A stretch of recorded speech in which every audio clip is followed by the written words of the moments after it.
Hello everyone, my name is Stephanie Garcia and today I'll be answering ethical dilemma number 13, and I'll be answering the question, is it ethical to shoot and kill someone? I'll be using Aaron's, don't know how to say his last name, Gwen's story, The Cattleman, and Susan Wolf's essay, Moral Saints, to respond to the question. To start with, my answer is no. It is not ethical to shoot and kill someone. Even if a person feels angry or afraid, taking another person's life crosses a moral line that can't really be undone. Killing might feel like justice or protection, but ethically it destroys the very thing mortality is supposed to protect, which is human life. In The Cattleman, Junior, the main character, slowly reaches a point where he's ready to just do that. Shoot someone if they step onto his land. His anger and fear take over his sense of right and wrong. There is a key moment in the story when Junior tells the sheriff, "Tell you something else. I catch somebody stepping foot on my property, it ain't going to be no conversation. I'll wear the ground out with them." That line shows Junior's mindset. He's no longer thinking morally. He's thinking about control, pride, and revenge. He's justifying violence before it even happens. The sheriff even warns him, half jokingly, "If you shoot some old boy for trespassing, you drag him in your house before you call us." That dark humor shows how normalized violence like that can become when people convince themselves it's justified. I don't think JR's desire to shoot someone else is ethical because it comes from fear and anger, not from moral reasoning or compassion. He sees killing as a solution instead of as a failure of empathy. He's protecting what's his, but at the cost of what makes him human. Now, if we bring in Susan Wolf's essay, Moral Saints, I think she would also say that Junior's thinking is deeply flawed, but for a different reason.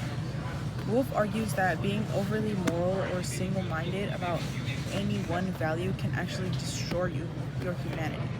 She says, "The moral saint will have to be very, very nice. It is important that he not be offensive. The worry is that as a result, he will have to be dull-witted or humorless or bland."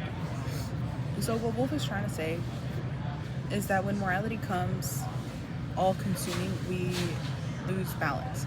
We stop being real people, we become rigid, one-dimensional, we're just very bland people.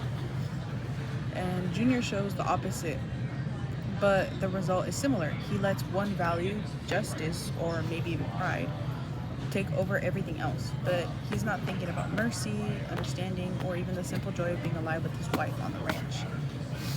Wolf might say Junior isn't a moral saint, but he's still trapped in a moral extreme, which is what justifies violence instead of compassion.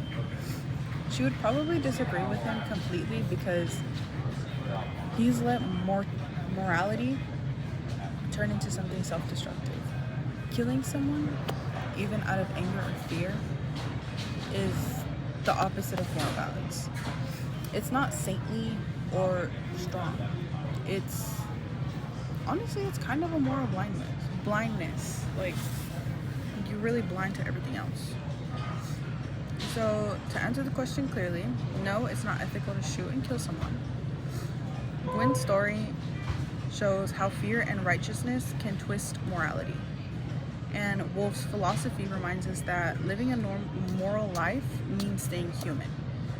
So it means we're imperfect, we're obviously very thoughtful, mindful of people and everything around us, and aware of others' humanity.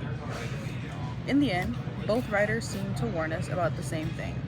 When we let one moral idea, whether its duty is for revenge or for perfection, whatever it may be, take over everything else controlling us or in us, we lose the part of ourselves that makes morality matter in the first place. So if we honestly just let one idea take over us, we lose sight of everything else, or we have blindness to everything else going on around us and everyone around us. So we're honestly just worried about ourselves, and at some point probably not even worried about ourselves. We might be so blind that we might might not even be worried about ourselves.